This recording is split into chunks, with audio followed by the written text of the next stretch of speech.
If you were looking for some necessary changes to sets and seasons, then Thursday morning's blog post was for you. If you were looking for the death of sets and seasons, I don't really know what to tell you. I'm sorry.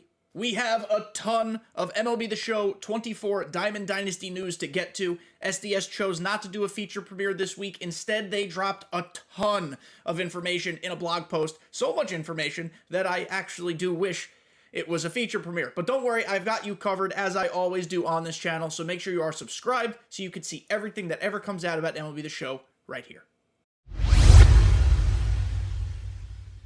So even though I said I would have preferred a feature premiere, if I'm being honest, I think SDS did a very good job of explaining the information and consolidating the important points right up top. So we're going to start with the important points, and then you can skip along to whichever portion of the video most interests you. But before we get into that, a little backtrack real quick, we should talk about the biggest problems of sets and seasons last year. Number one, a lot of people thought there were too many 99s, especially too soon. It didn't necessarily bother me, but that doesn't mean it doesn't bother everybody else at large. I was very much in the minority at that point.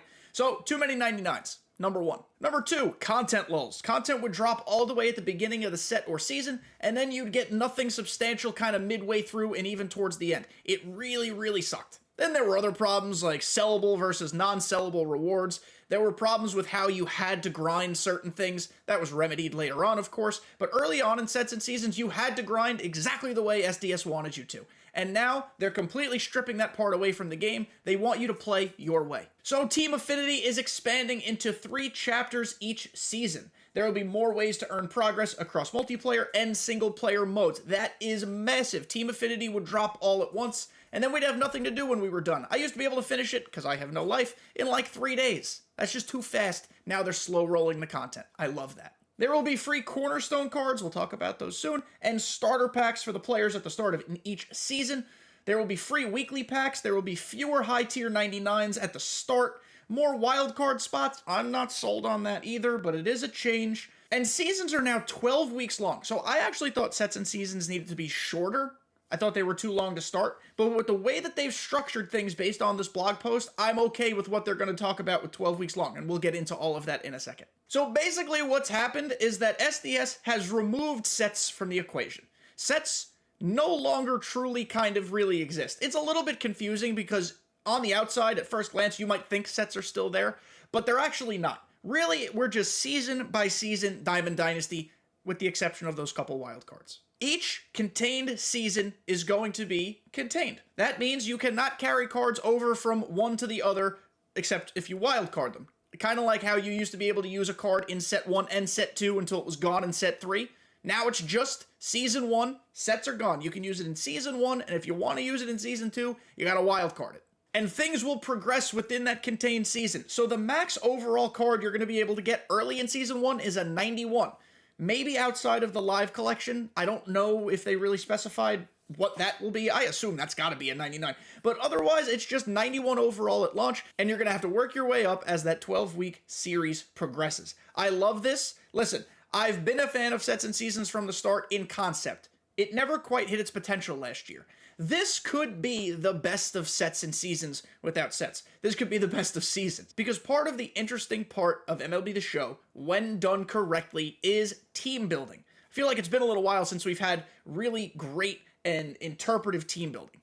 Now, every single season, you gotta start fresh. You have to start with core and live series cards that are lower overall. That's gonna make their value skyrocket. For years, we have asked, can we make live series cards viable? Can we make them worth something in the long run? Now we can. And to further clarify that point, our friend Nutsy, who may or may not be on Tuesday's podcast, just an FYI, he spoke with someone at SDS who clarified, every season has a gradual overall increase that eventually ends up at a 99. So season 1 has a 91 overall cap at launch, but that cap is gradually raised over the course of the season, eventually ending at 99. You could think of it as each season is a traditional game cycle, but just compressed into 12 weeks. That's fantastic. Then when season 2 comes out, the overall caps for season 2 lower once again. It's perfect. I'm going to pause here before I continue reading any more of this to address the detractors in the room who are still not going to like seasons because they want to unlock a card and use it whenever they want. On that point, I truly hear you, because there are cards that I want to use all year long too. That's going to be what the wild card is for, obviously, and it will limit you, for sure. you can unlock up to 4 wildcard slots through the XP path. So eventually you'll be able to use your same 4 favorite cards all year long. It does kind of eliminate the set 6 God Squad where you can use whatever cards you want. I don't know if that will be a thing in Diamond Dynasty next year. Maybe that will be addressed in next week's feature premiere. It is unfortunate for those people who enjoy that, and sincerely, I understand where that sentiment is coming from. For me, in my opinion, I enjoy switching it up. I enjoy sometimes being forced to switch it up, because otherwise I won't switch at all. I'll just keep using the same cards all the time. For me, I'm looking at this as an opportunity to use new players, use new cards, use new legends. For some, if you don't like that style and you wish you could, unlock cards and have them all the time, I feel you and I'm sorry, but unfortunately that's just not coming to MLB The Show next year. Maybe it'll be back in the future. Depends how people think about this. Give your feedback. Moving on to talk a little more about in-season cards. In-season cards are any cards released during the current active season. They're going to start really low. They're going to climb up. As we transition into new seasons, any cards that are no longer in season can only be used in a wildcard slot. Kind of like we talked about before with sets, now they're just seasons. It's the same thing, basically, in concept. As you can see here, we've gotten a tease at what some of these cards will look like. Also cool to know, Clutch is now incorporated on the spinny attribute wheel. I love that. It should have been there from the start. And as we said before, core cards are going to be so important now, in theory, moving across this new Diamond Dynasty journey. You're going to have to be able to build your team early on with good core cards. So there will be extra special core card collection rewards of Legends and Flashbacks, including a special launch collection of Vladimir Guerrero Jr. This card art looks crazy cool. I'm a big fan of it. I'm curious to see what the attributes look like, because when we start scaling cards back again, that means they're not going to be perfect. And I think that's fun. I enjoy 99s at launch. I enjoy using different types of team building. I just enjoy playing the baseball game. So I'm here for all sorts of newness. Give me the newness. Wildcard slots, as I said before, you start with 1, but you can unlock up to 4 through the season XP reward path, beginning in Season 2. Obviously, you don't need wildcards in Season 1. Also cool to point out while we're on this screen, we don't know attributes, of course, but this 91 Joe Mauer looks super fun. I enjoy Joe Mauer cards, and I will certainly give this one a try. And the card art looks sick. The card art team always kills it. They're doing a great job again. To start every season, you will have Cornerstone Cards, starter packs, head start rewards, depending on how much you complete in the previous season. Cornerstone Cards are captain cards with special abilities that help you build your dream team of baseball superstars! Exclamation point! At the beginning of every season, you're going to get one of these Cornerstone packs, and this could, in theory, determine how you build your team. I don't know if that's going to be a necessity, like, you definitely have to strategize. I don't know if that's going to be an optional thing. I assume it'll be optional. Maybe you don't like any of these captains and you don't want to use them. That's fine too. But it's going to give you a nice boost off rip to some of those lower overall core cards that you're forced to use, which again, I think is cool. These will be your Season 1 Cornerstone cards. Nolan Arenado, Byron Buxton, Kodai Senga, and Greg Maddux. They all offer something different. Arenado is going to be a Gold Glove power-hitting third baseman, so he's probably going to add fielding and something to your slugging, your power. Byron Buxton's going to add speed and maybe some fielding or maybe some contact. I don't really. Byron Buxton hasn't played a lot lately. Kodai Senga is going to be a K per 9 hit per 9 most likely. Maddux is going to be with BB per 9 and control. They all offer something different, and they let you customize how you want to build your team. So seasons are going to run 12 weeks, approximately 3 months, like we said before, and you can anticipate the highest rated Season 1 cards to start out at a 91. I love this. Let's get used to building things up. You can have power creep and the seasons model married together. This is theoretically how it could work. Again, we haven't played it yet. Let's reserve any of our feedback, positive or negative, until we play it. But on the looks of things, this is how it should have been done.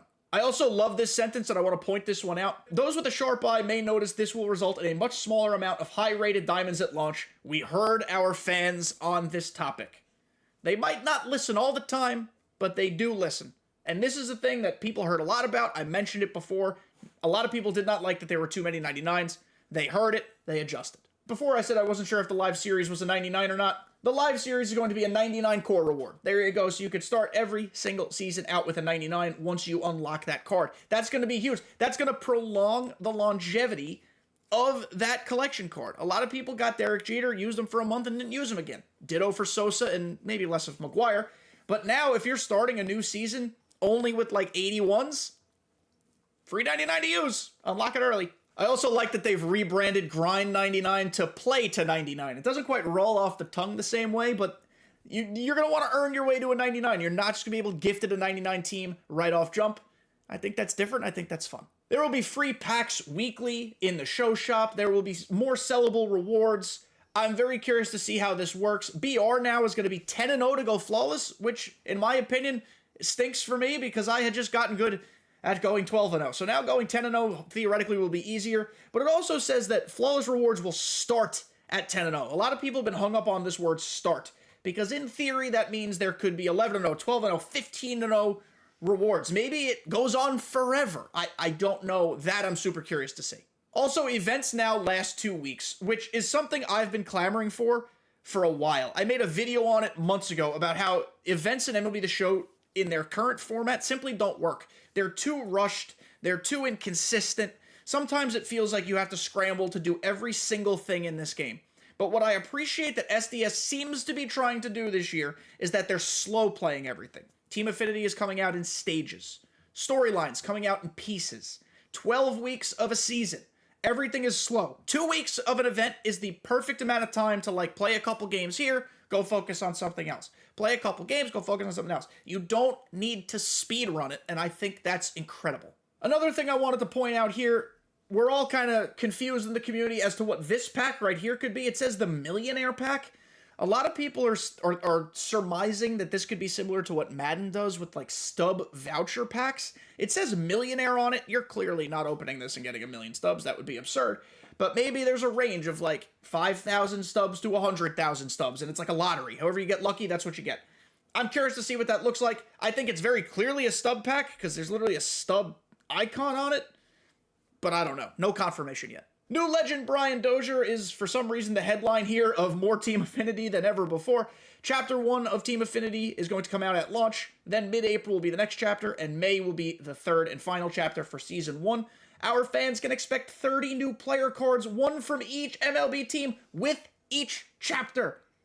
It's a lot of cards. These collections are going to be massive. Also, Ants and Scan both pointed this out today, and Mills pointed this out when we learned about the new menu screen. It looks cool, but gosh dang, is it bright. I really hope there's a dark mode, or maybe SDS can be influenced in the future to adopt a dark mode, because this is going to make my eyes bleed. As cool as it looks, it's bright. Takashi cards are also back. That's a fun thing. I miss that art. I want to read these 3 Q&As right here. I think they're very, very important. Will I have to play specific modes to earn Team Affinity? Our goal is to add enough Team Affinity content to every chapter to let you choose your own path. People got very burned out with Team Affinity and grinding sets and seasons last year because the grind all the time was exactly the same. You had no choice but to do X amount of things to unlock the thing you wanted. That was so unfortunate, and it really pulled a lot of people away from the game. But now, you can kind of do your thing wherever you want. You can play the game you're buying however you want. What a concept. Team Affinity vouchers are also going to be back, so that's good. You can just play online and gradually get Team Affinity vouchers as you play. That's cool. And you can play anywhere in Diamond Dynasty to earn that Team Affinity progress. The last thing to talk about real quick is this kind of tease at the end of the blog post. A lot of people are jumping to this being a new legend, but if you match the bust in the back, the Hall of Fame plaque bust, with the stance, with what looks like an old-timey batter, I think it's Willie Mays. So I think this tease is maybe just showing off a new card type, or I don't know, maybe this is a core card and it's a new collection. I don't know what this is, but I'm pretty positive it's Willie Mays. Further proof here. Here's Willie Mays. Notice this shoulder being higher than this one. Here's the picture of the card, this shoulder being higher than this one. And here's the photo of Willie Mays holding his bat. And you can't tell me that don't look like him right there. So I'm pretty positive this is Willie Mays. It could be the biggest curveball ever if it's not. So overall, my thoughts on MLB The Show 24 have really changed in this past week from the blog post that came out on either a Monday or Tuesday with the new pitching mechanics and the reverted pinpoint and all these cool and the new pinpoint tracing, plus all the content updates that it looks like we're getting to structure in 24. It really seems as if SDS listened to community feedback, because these are a lot of things a lot of people have been asking for, and they're doing their best to try it. For some people, seeing the word season in this game again is immediately going to turn them off, and they're not going to buy it. For some people, they might give it a second chance because it looks innovative, and it does look like the way it should have been from the start. For me, a pure baseball fan, I'm going to play this game pretty much no matter what, and you could say I'm part of the problem, and to that I say, I don't care. Thank you guys for making it to the end of this little recap video. The best thing you can do at the end of this is subscribe and comment down below what you think of this content structure. Is this a win? Is this an L? Is this an I don't know till I play it? I just want to know what the community pulse is like. Feels like Twitter's pretty positive, but I'm curious what YouTube is. Love you guys so much. See you next time.